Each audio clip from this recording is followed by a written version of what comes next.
How's it going, YouTube? My name is Trey. Today I'm going to be showing you how to use the continue keyword in Java. If you haven't already, hit that subscribe button and hit that notification bell if you want to watch more of my videos. Alright, let's get straight to the code. So the continue keyword can only work inside of loops. So for our first example, we're going to have for int I, set that to 1, have I less than or equal to 10. And then we're going to increment I by 1. Alright, inside our for loop, we want to skip the number 5. So we're going to have if I is equal to 5, we're going to continue.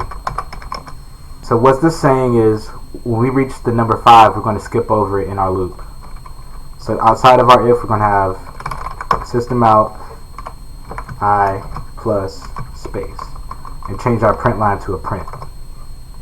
Now let's look at our list of numbers. And we have 1, 2, 3, 4, 6, 7, 8, 9, 10. Alright, now let's take